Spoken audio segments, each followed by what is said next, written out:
현관문 너머에서 시작된 이상한 기류. 정체불명의 이름으로 매달 송금되는 거에게 돈. 그리고 깊은 밤, 나를 몰래 바라보고 있는 시아버지의 모습. 왜 이러지? 이상하다. 그렇게 시작된 그녀의 의심은 곧 확신이 되었다. 숨겨진 신문기사, 멈칫한 대답, 피로 얼룩진 한 남자의 과거. 30년간 아무도 몰랐던 진실. 이제 그 짐이 며느리의 어깨 위로 옮겨졌다. 가족이냐, 양심이냐. 가족이라는 이름 뒤에 가려졌던 이야기. 그리고 선택의 시간이 찾아왔다. 당신이라면 어떤 선택을 하시겠습니까? 사연 시작하기에 앞서 채널을 구독하여 주시면 더욱 다양한 사연을 시청할 수 있습니다. 소영은 창밖을 바라보며 한숨을 내쉬었습니다. 수원의 22층 아파트에서 풍경은 언제나 똑같았어요. 하지만 오늘은 뭔가 달랐습니다. 민준의 목소리가 아직도 귀에 맴돌았어요. 어제 인천공항에서 나눈 마지막 대화에서 그는 걱정스러운 표정으로 괜찮겠냐고 물었었죠. 그때는 당당하게 괜찮다고 대답했는데 막상 혼자가 되니 마음이 답답해졌습니다. 소영은 32살이었어요. 결혼한 지 벌써 3년이 지났지만 아직 아이가 없었어요. 공인회계사로 일하던 그녀는 결혼 후 시아버님을 모시기 위해 일을 그만두었습니다. 시아버님의 목소리가 부엌에서 들려왔어요. 65살인 철수는 여전히 건강하고 활기찼습니다. 소영이 부엌으로 가자 철수는 이미 계란말이를 만들고 있었어요. 소영이 자신이 하겠다고 하자 철수는 민준이 없으니까 자신이 더 챙겨야 한다며 고집했어요. 철수의 눈빛이 따뜻했어요. 하지만 소영은 왠지 마음이 무거웠습니다. 이상하다. 왜 이렇게 어색하지? 지금까지는 민준이 있어서 괜찮았어요. 세 명이 함께하는 저녁 식사, 거실에서 나누는 대화들. 모든 게 자연스러웠죠. 하지만 이제는 달랐습니다. 철수가 민준에게 연락이 왔는지 물었고 소영은 어젯밤에 안전하게 도착했다고 전했어요. 철수가 고개를 끄덕였지만 뭔가 아쉬워하는 표정이었습니다. 소영은 그 표정을 놓치지 않았어요. 순간 가슴이 먹먹해졌습니다. 아버님도 외로우시겠다. 철수는 5년 전에 아내를 잃었어요. 그 후로 혼자 지내다가 아들 부부와 함께 살기 시작했죠. 소영이 오늘 뭘 하실 거냐고 물었을 때 철수는 별로 할 일이 없다며 풀이 죽은 목소리로 대답했어요. 평소에는 활발하게 친구들과 만나던 분이었는데 요즘 들어 집에만 계시는 날이 많아졌어요. 소영의 마음이 무거워졌습니다. 내가 더 신경 써야겠다. 소영이 마트에 함께 가자고 제안하자 철수의 얼굴이 밝아졌어요. 아침을 먹고 준비를 하는 동안 소영은 자신의 변화를 느꼈어요. 민준이 없으니까 모든 책임이 자신에게 있는 것 같았어요. 이상하다. 왜 이렇게 부담스럽지? 마트에서 장을 보며 철수는 계속 소영을 챙겼어요. 무거우면 자신이 들겠다고 하고 소영이 좋아할 과일을 골라주고 피곤하면 집에 가서 쉬자고 말했어요. 소영은 고마웠지만 동시에 어색했어요. 지금까지는 남편이 중간에서 완충 역할을 했는데 이제는 직접 마주해야 했거든요. 집으로 돌아와서 저녁을 준비하는데 철수가 부엌으로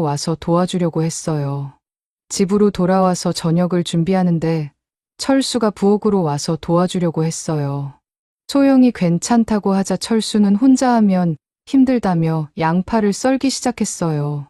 좁은 부엌에서 두 사람이 함께 요리하니까 자주 부딪혔어요. 매번 부딪힐 때마다 소영의 심장이 쿵쾅거렸어요. 이상했어요. 왜 이렇게 의식이 되는 걸까요? 민준이 없어서 그런가? 저녁을 먹으며 철수가 말했어요.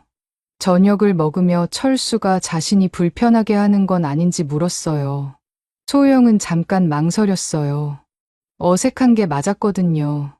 하지만 그렇다고 말할 수는 없어서 전혀 그렇지 않다고, 오히려 든든하다고 대답했어요. 철수의 얼굴에 안도의 표정이 스쳤어요. 그리고는 서로 불편하지 않게 조심하자고 말했어요. 그날 밤, 소영은 잠이 오지 않았어요. 방에 누워서 천장을 바라보며 생각했어요. 왜 이렇게 신경이 쓰이지? 민준과 결혼하기 전에는 상상도 못했던 상황이었어요. 시아버님과 단둘이 지내게 될 거라고는 생각해 본 적이 없었거든요. 6개월이나 이렇게 지내야 하는데, 민준의 프로젝트는 최소 6개월이 걸린다고 했어요. 길면 1년까지도 가능하다고 했죠. 소영은 이불을 끌어올렸어요. 내일부터는 더 자연스럽게 지내야겠다고 다짐했어요. 하지만 마음 한구석에서는 알 수 없는 불안감이 자라고 있었습니다. 정말 괜찮을까? 그때 복도에서 발소리가 들렸어요. 철수가 화장실에 가는 소리였죠. 소영은 자신도 모르게 숨을 죽였어요. 왜 이러지? 이상하다. 발소리가 멀어지자 소영은 다시 한숨을 쉬었어요. 뭔가 변화가 시작되고 있다는 느낌이 들었어요. 아무것도 아닐 거야. 시간이 지나면 익숙해질 거야. 하지만 소영은 아직 몰랐어요. 이 어색함이 앞으로 더 큰 문제의 시작이 될 거라는 것을. 바깥에서는 차가운 바람이 창문을 흔들고 있었어요. 새로운 시작의 밤이 깊어가고 있었습니다. 일주일이 지났어요. 소영은 조금씩 새로운 일상에 적응해 가고 있었습니다. 아침마다 철수와 함께 아침 산책을 하고 오후에는 각자 시간을 보냈어요. 저녁에는 함께 뉴스를 보며 대화를 나누었죠. 그런데 오늘은 달랐어요. 소영이 병원비 정리를 해드리겠다고 하자 철수는 고맙다며 거실에서 TV를 보고 있었어요. 소영은 영수증들을 하나씩 확인하며 엑셀에 입력했어요. 그런데 뭔가 이상했어요. 이게 뭐지? 매월 정기적으로 나가는 큰 금액이 있었어요. 200만 원씩 정확히 매월 15일에 송금되고 있었어요. 소영의 손가락이 멈췄습니다. 병원비 치고는 너무 많은데? 그녀는 다른 통장 내역도 확인해봤어요. 거기에도 같은 패턴이 있었어요. 150만 원씩 매월 25일에 송금. 받는 사람은 김영희, 이순자였어요. 소영의 심장이 빨라졌어요. 뭔가 이상했어요. 왜 이런 송금을 하시는 거지? 그녀는 더 자세히 살펴봤어요. 이 송금은 벌써 3년째 계속되고 있었어요. 한 번도 빠뜨린 적이 없었죠. 소영이 거실로 나가서 정기적으로 송금하시는 분들이 계시냐고 물었어요. 철수의 표정이 순간 굳어졌고 리모컨을 든 손이 살짝 떨렸어요. 그는 친척들을 도와주는 거라고 어색하게 웃으며 대답했어요. 소영은 뭔가 석연치 않았어요. 철수의 목소리가 평소와 달랐거든요. 친척이라고 하기에는. 소영이 금액이 꽤 크다며 괜찮으냐고 물었지만 철수는 괜찮다며 급하게 대답하고 채널을 돌리며 대화를 끝내려고 했어요.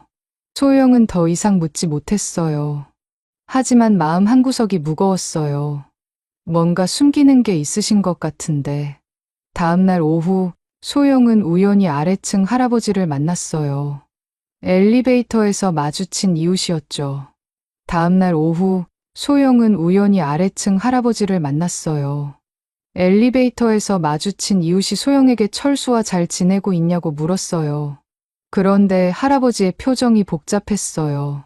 그는 철수가 참 대단한 분이라며 그 양심이 훌륭하다고 중얼거렸어요. 소영은 무슨 말인지 몰라서 그냥 고개만 끄덕였어요. 하지만 집에 돌아와서도 그 말이 계속 머릿속에 맴돌았어요. 양심이라고? 무슨 뜻이지? 저녁을 준비하며 소영은 계속 생각했어요. 정기송금, 이상한 표정, 이웃의 말까지. 뭔가가 연결되는 것 같았지만 확실하지 않았어요. 저녁을 준비하며 소영은 계속 생각했어요. 정기송금, 이상한 표정, 이웃의 말까지. 뭔가가 연결되는 것 같았지만 확실하지 않았어요. 철수가 부엌으로 와서 뭔가 고민이 있냐고 물었어요. 소영이 아니라고 억지로 웃으며 대답했지만 철수는 그녀의 표정을 놓치지 않았어요. 그는 어제 송금 이야기 때문에 신경 쓰이는 거냐고 물었어요. 소영의 손이 멈췄어요. 뭔가 말하고 싶어 하는 것 같았어요. 소영이 하고 싶은 말씀이 있으시면 언제든 말씀해 달라고 하자. 철수는 잠깐 망설이다가 한숨을 쉬며 나중에 얘기해 주겠다고 했어요. 그날 밤 소영은 잠이 오지 않았어요. 뭔가 큰 비밀이 있다는 확신이 들었어요. 도대체 뭘까? 새벽 2시쯤 물을 마시러 나갔다가 철수의 방에서 불빛이 나오는 걸 봤어요. 문틈으로 살짝 들여다보니 철수가 책상에 앉아 뭔가를 보고 있었어요. 오래된 사진들과 편지 같은 것들이었죠. 철수의 어깨가 떨리고 있었어요. 울고 있는 것 같았어요. 소영의 가슴이 먹먹해졌어요. 아버님이 우시고 있어. 그 순간 철수가 편지 하나를 꺼내서 읽었어요. 그리고는 더 큰 소리로 훌쩍거렸어요. 소영은 조용히 자기 방으로 돌아갔어요. 하지만 잠들 수 없었어요. 분명히 뭔가 있어. 아버님을 이렇게 힘들게 하는 게. 다음날 아침 철수는 평소보다 말이 없었어요. 눈가가 붓기도 했고요. 아버님, 괜찮으세요? 응, 괜찮아. 하지만 전혀 괜찮아 보이지 않았어요. 소영은 결심했어요. 뭔가 알아내야겠다고. 아버님을 도와드리고 싶어. 철수가 산책을 나간 사이 소영은 조심스럽게 서재를 둘러봤어요. 더 자세한 자료를 찾아보고 싶었거든요. 그런데 책장 뒤에서 낡은 상자를 발견했어요. 상자 안에는 오래된 신문 기사들이 있었어요. 제목을 보자마자 소영의 심장이 쿵 떨어졌어요. 건설업체 횡령 사건, 피해자 가족들의 호소. 기사 사진에는 젊은 시절의 철수가 있었어요. 소영의 손이 떨렸어요. 이게 뭐지? 기사를 읽으면서 소영은 점점 더 충격을 받았어요. 30년 전 철수가 운영하던 건설회사에서 일어난 사건이었어요. 직원의 실수로 큰 사고가 났고 여러 가족들이 피해를 입었다고 했어요. 그런데 법적으로는 회사에 책임이 없다고 판결이 났다고 했어요. 그럼 송금은? 소영의 머릿속에서 퍼즐이 맞춰지기 시작했어요. 바로 그때 현관문이 열렸어요. 철수가 돌아온 것 같았어요. 소영은 급하게 상자를 제자리에 두고 서재에서 나왔어요. 하지만 마음은 온통 어수선했어요. 아버님이 30년 동안 진실의 일부가 보이기 시작했어요. 하지만 아직 모르는 게 너무 많았어요. 소영은 알고 있었어요. 이제 되돌릴 수 없는 지점을 지났다는 것을. 알아야 해. 전부 다. 소영은 사흘 동안 고민했어요. 신문 기사를 본 후로 잠도 제대로 오지 않았거든요. 철수는 평소와 다름없이 지냈지만 소영의 눈에는 모든 게 달라 보였어요. 아버님이 30년 동안 혼자 짊어지고 계신 거야. 그 생각을 하니 가슴이 답답했어요. 오늘은 더 이상 참을 수 없었어요. 저녁을 먹고 난 후 소영은 용기를 냈어요. 소영이 물어볼 게 있다며 심각한 목소리로 말하자 철수는 뭔가 심각한 분위기를 느꼈는지 TV를 껐어요. 소영이 김영희 씨, 이순자 씨가 정말 친척분들이냐고 물었어요. 순간 철수의 얼굴이 하얘졌어요. 소영은 그 표정을 놓치지 않았어요. 철수는 한참 동안 말이 없었어요. 그러더니 깊은 한숨을 쉬며 어떻게 알았냐고 물었어요. 소영이 서재에서 신문기사를 봤다고 하자 철수의 어깨가 축 처졌어요. 마치 무거운 짐을 오랫동안 혼자 들고 있다가 더 이상 견딜 수 없게 된 것처럼요. 그래, 들킬 줄 알았어. 소영의 마음이 찡했어요. 철수의 목소리에 30년간 쌓인 피로가 묻어 있었거든요. 아버님, 진짜 얘기 들려주세요. 철수는 거실을 한 바퀴 돌아다녔어요. 그리고는 소파에 털썩 앉았어요. 30년 전 일이야. 철수의 목소리가 떨렸어요. 내가 건설회사를 운영했을 때 큰 사고가 났어. 소영은 숨을 죽이고 들었어요. 아파트 공사 중에 안전사고가 일어났거든. 작업자 3명이 크게 다쳤어.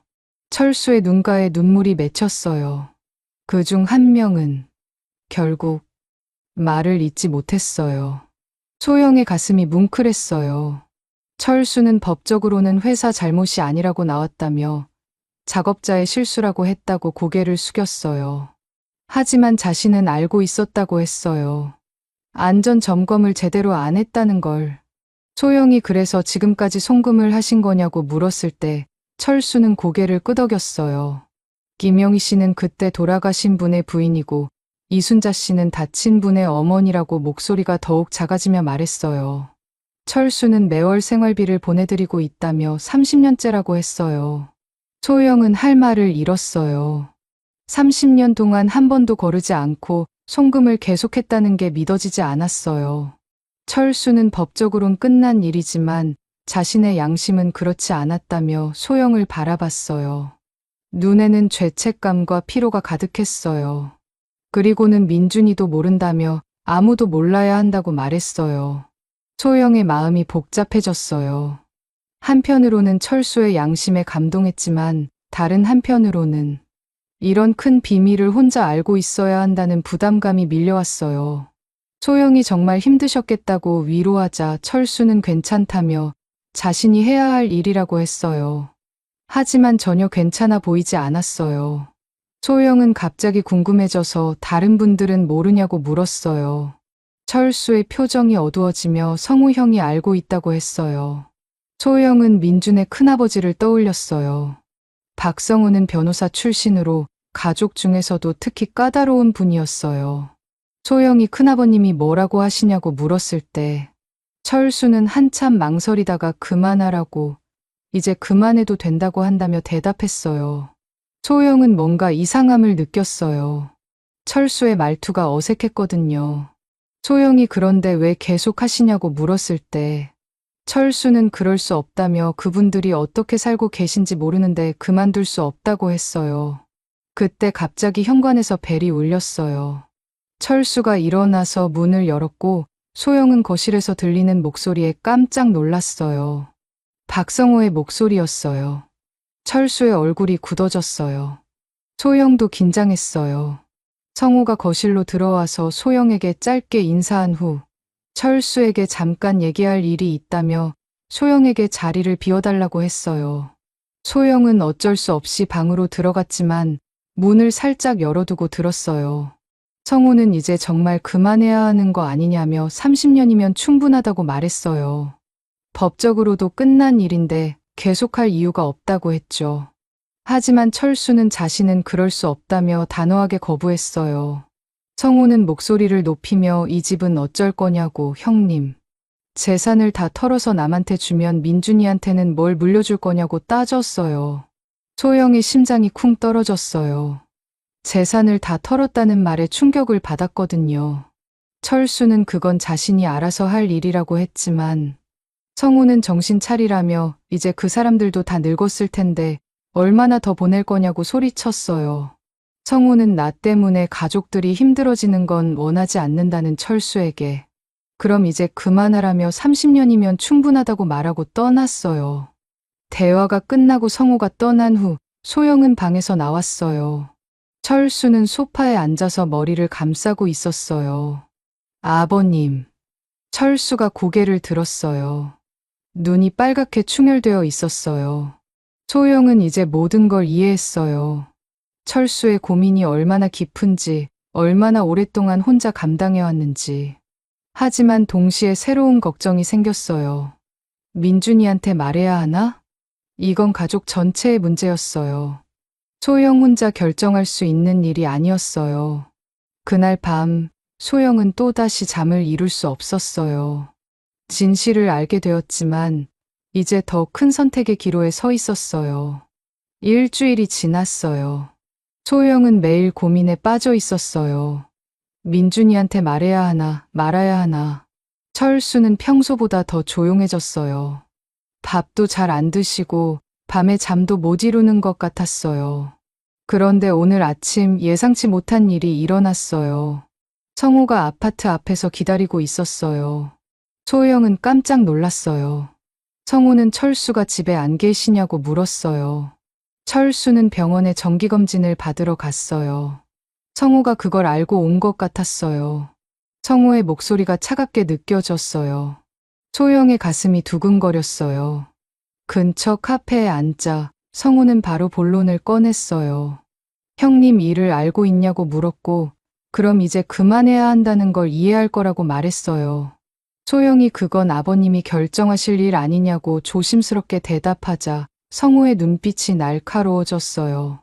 그는 소영이 설득해야 한다며 형님이 며느리 말은 들을 거라고 했어요. 소영은 당황했어요. 갑자기 왜 자신에게 이런 걸 요구하는 걸까요? 성우는 목소리를 더욱 강하게 하며 형님이 이대로 가시면 민준이한테 물려줄 게 없다고 했어요. 아파트 값도 다 써버리셨고 예금도 거의 바닥났다며 소영도 안다고 했어요. 소영의 머릿속이 하얘졌어요. 그렇게까지 심각했구나 싶었어요. 성우는 몸을 앞으로 기울이며 이 일이 알려지면 민준이 직장에서도 문제가 될 수 있다고, 횡령 사건, 관련자 가족이라고 낙인 찍힐 수 있다고 말했어요. 그 순간 소영의 안에서 뭔가가 툭 하고 끊어졌어요. 그럴 리 없다고, 아버님은 잘못한 게 없다고 생각했어요. 소영이 그건 너무하신 거 아니냐고 하자 성우는 현실을 봐야 한다며 가방에서 재산 분할 서류를 꺼냈어요. 형님이 서명만 하시면 된다고 했죠. 소영은 그 서류를 보자마자 화가 났어요. 이런 일에 관여할 수 없다며 일어났지만 성우는 민준이를 위해서라도 생각해보라고 말을 막았어요. 그 말이 소영의 가슴에 깊이 박혔어요. 집으로 돌아오니 철수가 벌써 와 있었어요. 철수가 어디 갔다 오냐고 물었지만 소영은 잠깐 산책했다고 거짓말을 할 수밖에 없었어요. 성우와 만난 걸 말할 수 없었거든요. 그날 저녁 민준에게서 화상통화가 왔어요. 스마트폰 화면 속 민준은 밝게 웃으며 아버지와 잘 지내고 있냐고 물었어요. 하지만 소영은 웃을 수가 없었어요. 소영이 잘 지내고 있다고 대답했지만 민준은 예리하게 뭔가 힘들어 보인다며 무슨 일 있냐고 물었어요.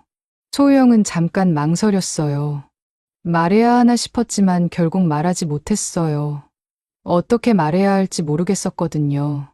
민준이 아버지를 보여달라며 인사드리고 싶다고 했지만 소영은 아버님이 잠시 나가셨다고 또 거짓말을 했어요. 철수는 방에 계셨지만 지금 상황에서 아버지와 아들이 만나면 뭔가 이상한 기류가 흐를 것 같았어요. 통화를 끝내고 나서 소영은 한참 동안 앉아 있었어요. 나는 뭘 하고 있는 거지? 거짓말을 하고 남편과 시아버지 사이에 끼어서 고민하고 이게 맞는 건지 모르겠었어요. 다음날 아침 철수의 상태가 이상했어요. 철수가 식탁에 앉아서 멍하니 있었어요. 평소 같으면 벌써 아침 준비를 하고 계실 시간이었는데요. 소영이 괜찮으냐고 물었지만 철수는 괜찮다며 그냥 머리가 좀 아프다고 했어요. 하지만 전혀 괜찮아 보이지 않았어요.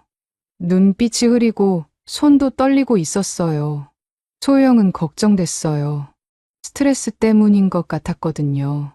점심을 먹고 있을 때였어요. 갑자기 현관벨이 울렸어요. 소영이 문을 열어보니 낯선 할머니가 서 있었어요. 할머니는 박철수 씨 댁이 맞는지 물었고 자신이 이순자라고 소개했어요. 소영의 심장이 쿵 떨어졌어요. 그분이구나 싶었어요. 할머니의 눈이 빨갛게 충혈되어 있었어요. 울었던 것 같았어요. 할머니가 철수를 꼭 뵙고 싶어서 왔다고 하자 소영은 어쩔 줄 몰랐어요. 결국 철수를 불렀어요. 철수가 나와서 순자를 보자마자 얼굴이 하얘졌어요. 순자가 눈물을 흘렸어요. 철수도 눈시울이 붉어졌어요. 철수가 들어오라고 해서 거실에 앉았어요. 순자는 철수에게 30년 동안 정말 고맙다며 눈물을 흘렸어요. 철수는 자신이 해야 할 일이었다고 했지만 순자는 법적으로는 끝난 일인데 이렇게까지 해주다니 믿을 수 없다고 했어요. 순자가 가방에서 낡은 편지 봉투를 꺼내며 아들이 쓴 편지라고 읽어달라고 했어요. 철수가 떨리는 손으로 편지를 받았어요. 소영은 옆에서 지켜봤어요. 편지를 읽는 철수의 표정이 점점 밝아졌어요. 순자는 목소리를 떨며 아들이 대학을 졸업했다고 철수 덕분이라고 말했어요. 결혼도 했고 아이도 낳았다며 모두 철수 덕분이라고 했어요. 철수가 편지를 내려놓고 눈물을 닦으며 다행이라고, 정말 다행이라고 말했어요. 소영은 그 순간을 보면서 깨달았어요. 아버님이 옳았구나. 30년 동안 철수가 해온 일이 결코 헛된 게 아니었어요. 한 가족의 인생을 바꿔놓았거든요. 순자가 돌아간 후 철수는 한참 동안 말이 없었어요. 그러더니 소영에게 자신이 잘한 거 맞냐고 물었어요. 소영은 확신에 차서 정말 잘하셨다고 대답했어요. 그 순간 소영은 결심했어요. 큰아버님한테 맞서야겠다고. 아버님의 선택을 지켜드리겠다고. 이틀 후 소영은 성우에게 전화를 걸어 만나서 얘기할 일이 있다고 했어요. 성우의 목소리에서 기대감이 느껴졌어요. 결정했냐고 물었고 소영은 결정했다고 대답했어요. 같은 카페에서 만난 성우는 가방에서 서류를 꺼내며 잘 생각했다고 이제 형님한테 서명만 받으면 된다고 말했어요. 하지만 소영이 말을 끊으며 자신은 아버님 편이라고 단호하게 말했어요. 순간 성우의 표정이 굳어졌어요. 뭐라고 하냐며 소영에게 정신 차리라고 민준이 생각은 안 하냐고 따졌어요. 소영이 가방에서 서류를 꺼냈어요. 며칠 동안 준비한 자료였어요. 이순자 씨 아들이 대학을 졸업하고 취직했어요. 김영희 씨 손자도 고등학생이 됐고요. 성우가 서류를 받아들었어요. 30년 동안 아버님이 도우신 분들이 이렇게 잘 살고 계세요. 이게 헛된 일인가요? 성우는 할 말을 잃었어요. 소영이 다른 서류를 꺼내며 자신이 공인회계사라서 아버님 재정 상황을 다시 정리해봤다고 했어요. 성우의 눈빛이 날카로워졌어요. 아파트 가격이 많이 올랐고 아직 예금도 남아있어서 큰아버님이 말씀하신 것만큼 심각하지 않다고 설명했어요. 무엇보다 아버님이 행복해하시는 걸 봤다며 이순자 씨가 오셨을 때 말이라고 했어요. 소영의 목소리가 따뜻해지며 돈으로 살 수 없는 게 있다고 마음의 평안이라고 말했어요. 성우는 한참 동안 말이 없었어요. 그러더니 한숨을 쉬었어요. 참, 고집 센 며느리네. 하지만 그의 목소리에는 더 이상 화가 없었어요. 집으로 돌아온 소영은 바로 민준에게 영상통화를 걸었어요. 여보, 갑자기 웬일이야? 얘기할 게 있어. 소영의 표정이 진지해지자 민준도 자세를 바로 했어요. 무슨 일이야? 아버님 일이야. 중요한 얘기라서 직접 말하고 싶었어. 소영은 처음부터 차근차근 설명했어요. 정기송금 발견부터 신문기사, 큰아버님과의 만남까지. 민준의 표정이 점점 놀라움으로 변했어요. 30년 동안 아버지가 혼자서 그 일을 해왔다는 걸 알고는 한참 동안 말이 없었어요. 화면 너머로 깊이 생각하는 모습이 보였어요.